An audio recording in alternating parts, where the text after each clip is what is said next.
So I quite agree with the having a conversation and all of that. And you did ask about a manual. Now, I think, and again, I'm just devil's advocate here, playing devil's advocate. In a relationship, and it doesn't even have to be a marriage, in a relationship where two people have come together and agreed to live together, right? There isn't a manual, because it's probably marriage, as an example, is probably the most fraudulent contract you've ever signed in your life.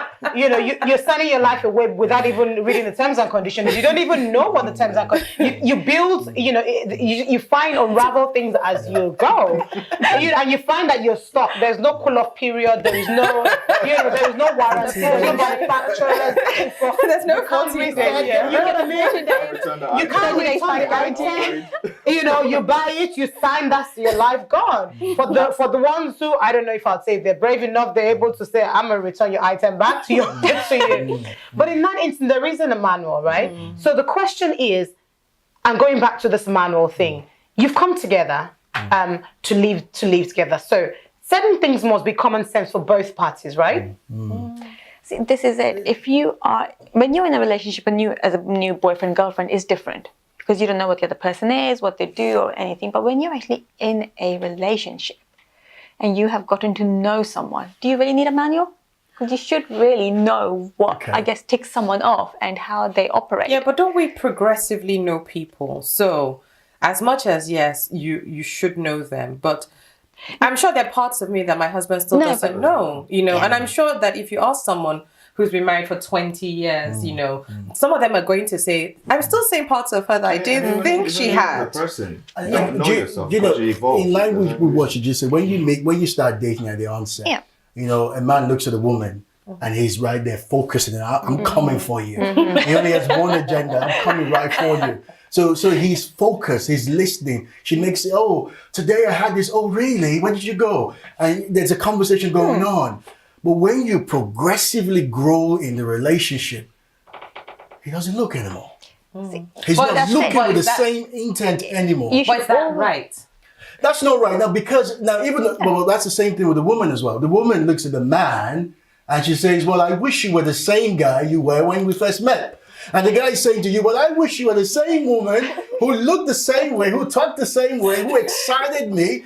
And so we're expecting the same thing. And if we go back to the onset, where there was a high level of testosterone, I was looking at you, and you could feel the whole vibration, and everything was just good. I was feeling good, and I was saying the nice things to you. I was buying you flowers because they talk about the hormone in the woman called the oxytocin. It's the same thing when a woman sees a baby. Right, the bonding, and she's baby, they get old, you want broody and all. Is someone slagging us? Well, hey, that's the happy hormone. That's the happy hormone in the woman.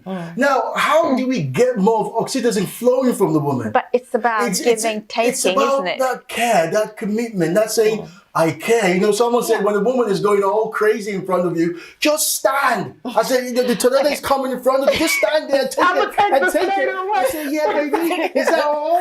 Is there something I could do more for you? Because you really want to impact more and more of that same affection you did at the onset. But moving forward or progression shouldn't mean that you let go of certain things. I can give an example. My husband, he's very bad timing, extremely bad timing. A lot of us can relate to that. He's got bad timing? I think that's very general across men. He's always late. I don't know how he made it to the wedding. Generally, he is. I'm not joking. He's always late. But when we were dating, he was great. He would actually make the effort to meet me on time somewhere. Now we're living together. He's like, okay, you go and get ready. I was like, okay, fine. I'll go and get ready. Come back. And he's still sitting there in his PJs. I was like, okay. So touching on what you said, I think that there's that whole when the hunt is on, if that's the word to use, or when the initial honeymoon phase, as people call it, there is that thing of I want to impress. I want to do right by her. And then I think we get to a point where we just get comfortable. And I know I've been guilty of it, where you just get comfortable. You just think, you know what? He's here. I've got my prize. Why do I need to make an extra effort? Why do I need to do anything else? So that's where you start to see these things where it's like, okay, but when you were dating me, you did this. And when you were dating me, you did that. And it's like, actually, yeah. You know, a few times my husband has said, oh, actually, I think you should do that. And I'm like, you know, all I'm thinking is, I mean, Mom, I'm tired. You know, I'm trying to do work. I'm trying to do this. And then actually I'm thinking, no, he has a valid point. He does have a point. And I think that, we need to get to that point. But the point is, as two people, you're always going to be two separate people. You are two separate people, two minds, two everything separate. But it's constantly trying to impress that keeps the relationship moving forward or keeps going. Because that is the spark. It might not be the same things that you do to impress what you did when you were dating, but what's wrong with doing what you did when you were dating? Interesting, Bunmi. Interesting you say that, Bunmi, because another experiment was carried out, right? Women here, men here, separate rooms. Women were given pad and a pen, men given pad and pen to write issues they're having within what they experienced with their wife, what the wife. I think I know where that is going. Right. And the woman had long lists and the men only had papers. one. Okay, I know where that is going. That is a myth. Can I just say? Wait. Men only had two. We only had two issues on the paper. One, she's not happy. There's always complaining something's wrong. And number two, she doesn't give me enough sex. Well, Hold on. Talk about the initial stage when we met. When I was coming for you and you were giving me back. And you were making me feel like a man. And you were saying the nice things about me. Okay. And all of a sudden I have issues and lapses. And then you remind me of issues and lapses. And I don't even want to come home. Or if I come home, the one that kisses me is my dog. My dog comes and says, welcome home. The dog is happy I'm alive. Kelvin is on fire now, right, guys? I mean, so what's going on? Okay, that one issue. Go. So I think I'm going to let Tope come in. Oh. I'll let you come into this conversation and stop spectating the whole conversation. I'm enjoying it. I think one thing I was gonna sort of hang on to earlier was when it was the guy that was turning up late or the guy that was getting late or taking like a long time to get ready. I'm like, okay,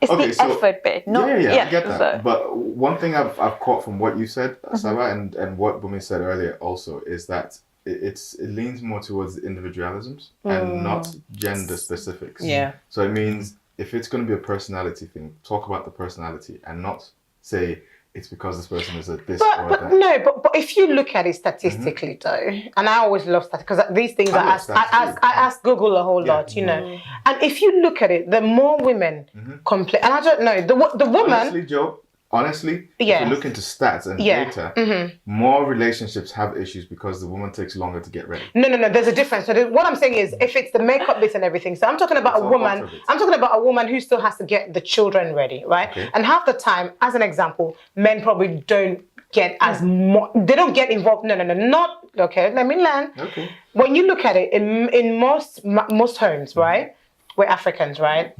And then a bit African, Asians. Are you talking about the 21st century? No, even with the 24th, whether you're Caribbean, you're Asian, you're African, right? Our roots are still our roots. Because unfortunately, we still have a bit of that in us, even though we're 21st century people, right? So by default, you will still find some men watching TV whilst the woman is doing some chores, or both have gone to work and they've come back and the woman still has to dash to the kitchen. It's just what's been passed down to us now. The question is then, how can the 21st century man move away from being a man from the Mars, and connect to the needs and the emotions of what needs to be done? If I have to be very brutally honest, I'd say it's a two-way street. I'd say part of what you said is probably true, but part of it is also myth.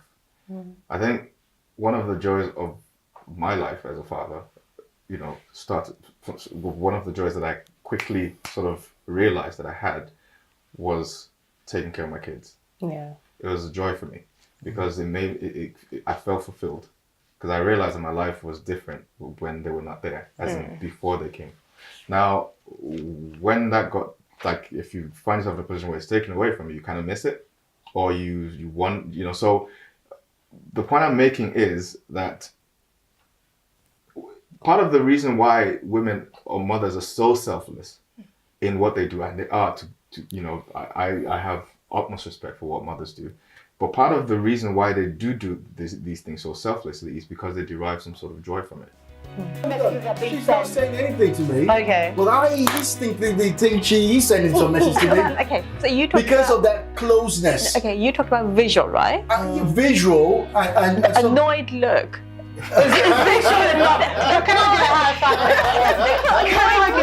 five? Well, Get away. in this case, she's looking there, and normally when we do argue, I stay away. Okay, hold on. So what you're trying to say is you have ignored the visuals while you were arguing, right up until you get to bed. But now you're saying she's looking It's your away. need Yeah. now. But the body's still touching. There's a connection there. Come on now. When I got married, I married into a fantasy world. It was a fantasy world. It's not reality. I'm sorry to cut you short. I think that's you're speaking for a lot of All of us. Yeah. for a lot of people. I think people need to start having a serious conversation. And you cannot envision every situation that you will face in life. Absolutely. You can't do it, and you don't know how you will react to a situation. But there needs to be certain basic guidelines. Yes. For me, it's like, okay, me and you is together. We're walking on the same path. We have the same objectives. Whatever comes, we need to face it together. Now, wherever that might be, it could be anything, it could be anything, absolutely anything. But the line of communication is start from internal. So we need to discuss something. We need to work together at it. And whatever happens, we have to work as a team. Yeah. As a team, and And that's the that word. is the As main a thing. team. You As a cannot team. envision everything that will happen in your life.